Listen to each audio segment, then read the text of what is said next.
here in this moment. Notice if you feel a little more relaxed and a little more comfortable. And take a moment to focus on all that your mom relationships, either as a mom or with your mom, all that they are, rather than all that they are not. Remembering that you come to love not by finding a perfect person, but by learning to see an imperfect person perfectly.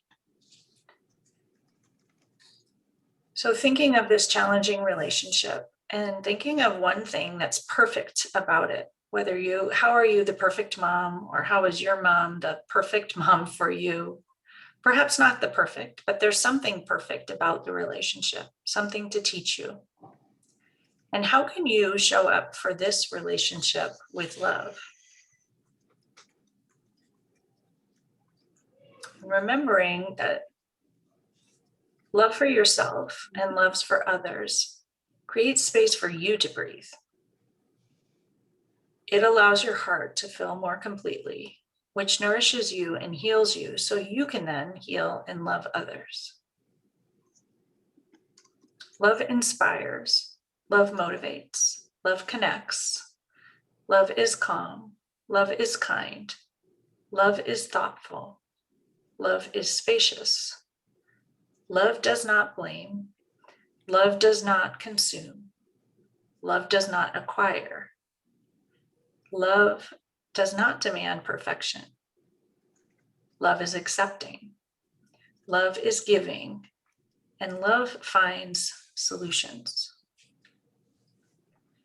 So take in one more deep, long inhale here. And an exhale, just letting all the angst go and allow yourself to settle here peacefully, calmly, being present.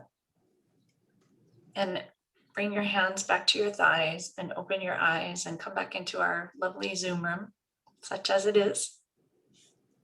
We're still here in the Zoom rooms quite a while later from when we began. So I wanted to start, and I said this before a couple of you joined, just to check out the podcast because there's really good stuff there. And a reminder that there's no yoga this weekend. So you'll have to look at the recording, and I'll share the one from last year's Mother's Day class that I taught with my son, which is really fun, tomorrow.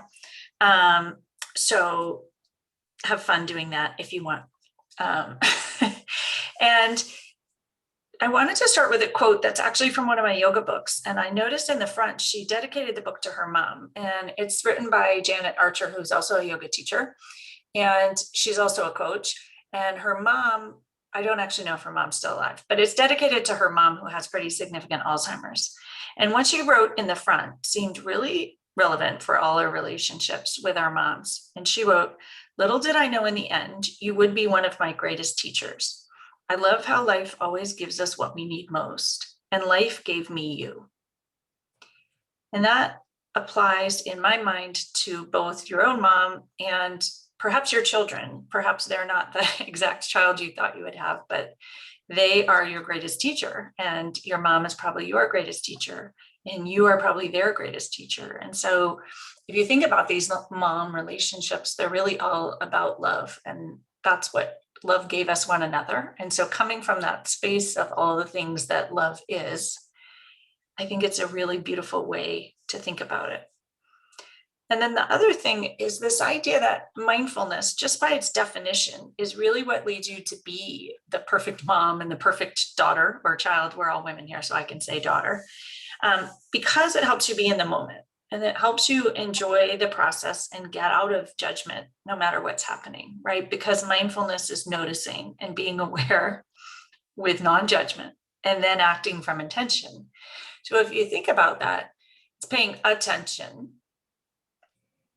and being present. And that's exactly what a good mom would do and a good daughter would do, is to be present without judgment. So tapping into all your mindfulness in these relationships is, I think, one of the most powerful tools, and it feels better. So I'm always about that. So why not feel better? Was my thought. So there's one other quote I wanted to share because it felt really powerful to start this off, which is, "Love is not I will give you this if you do this for me. Love is, I will give you this so that you may shine. And realizing that when we allow ourselves to shine and allow other people to shine without expectation, that's really where the beautifulness comes.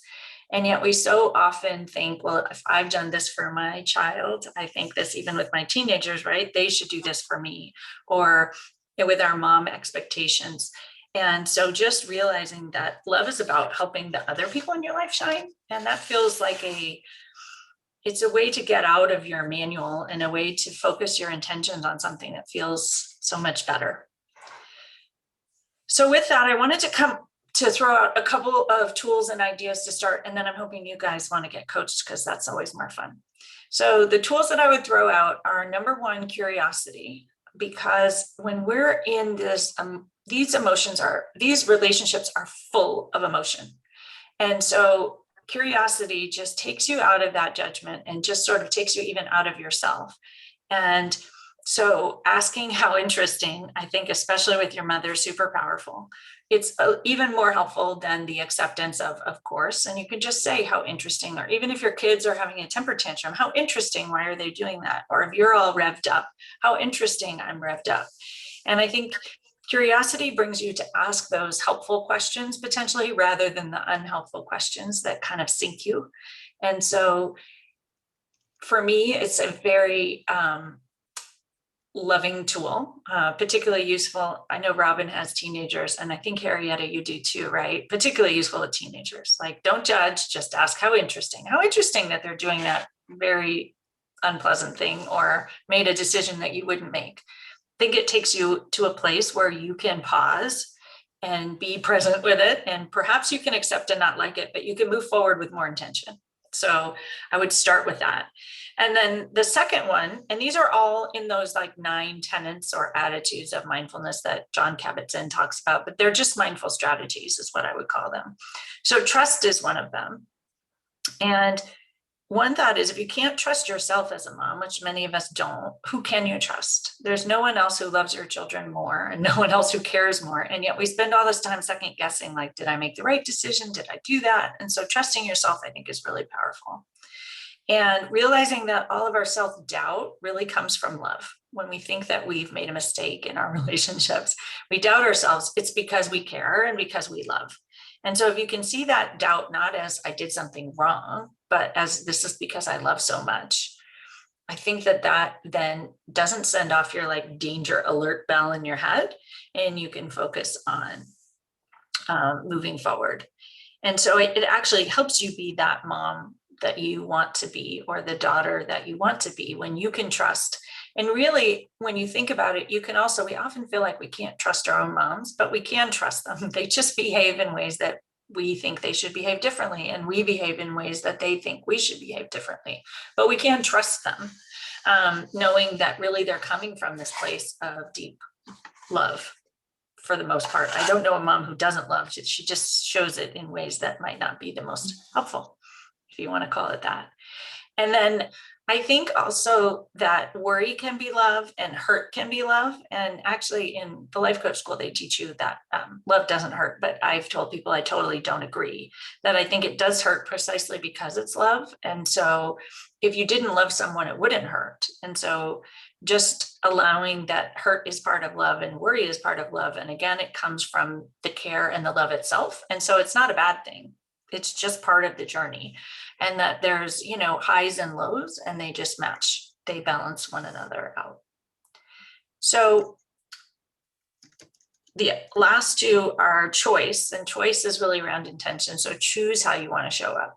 And you might as well choose something that feels good, because most of us don't want to choose resentment, anger, or frustration. That's unintentional. And so choose with intention how you want to show up. And if you're going to choose how you want to show up, you absolutely have to choose how you want to feel first, because as I think all of you know, your feelings are what drive how you show up. And so I find that really helpful, because if you want to feel love, then you have to, if you want to show up loving, you have to feel love. If you want to show up with connection or have connection, you have to feel connected.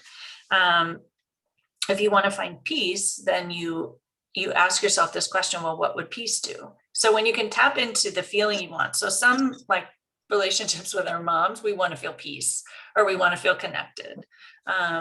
Harmony might be another one. Just depends. Some people just want to feel neutral or not angry. And so you can just pick whichever one feels like the one that resonates most with you and use that as your kind of guiding light or your mindful intention. And then the last one is acceptance. And I threw a bunch of things in here. So acceptance that there's good and bad. And I know for many of you, that's a familiar concept. Like all these relationships aren't supposed to feel good all the time. And when we just say, oh, this is the bad part, or this is the part where we don't get along, then you can just kind of let it go and you don't have to dwell on it being a big life problem.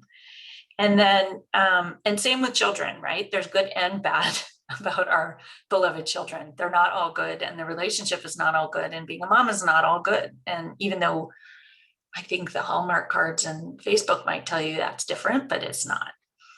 And then accepting but not liking, I think, is a really powerful tool, both with our moms and with our children, particularly with our teenagers.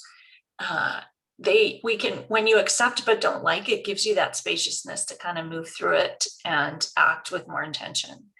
And you also get to accept and allow, and they both fit under acceptance, because accept and allow your own feelings. You get to be frustrated, you get to be angry. When you feel like, oh no, I'm just supposed to be appreciative and grateful for all of it, you just press that all down and it just bubbles up and bubbles up and bubbles up. So if your mom triggers you, you just accept and allow the fact that she does trigger you, right? She does. And part of it is because you love her, and part of it is because you've had a really long relationship. And it doesn't even matter why, but when you just accept that, oh, she does that, and you allow yourself to be a little bit triggered rather than like trying to suppress it, it softens and dissipates through you. And that can be really, really helpful. And you can also wish that your mom or your children were different. And I think that sounds funny, but many of us do wish they were different. We want them to be different. So we can wish that, and we can accept them exactly as they are, and we can love them anyway, and it can be okay that your mom isn't or wasn't that mom to you. And just sort of realizing you could wish you had a different mom growing up, but she wasn't. And it should be, and she wasn't. But if you just add the and, it's that kind of acceptance of duality, which is a yoga thing and a mindful thing. You can have two things exist at once. And if you just let them exist at once, it feels much better. You're not having this constant conflict and pressure and tension. So those are my thoughts to get us started in this conversation. And I am hoping that some of you might be up for getting coached, and we're a pretty small group. So maybe it would be nice to just introduce ourselves to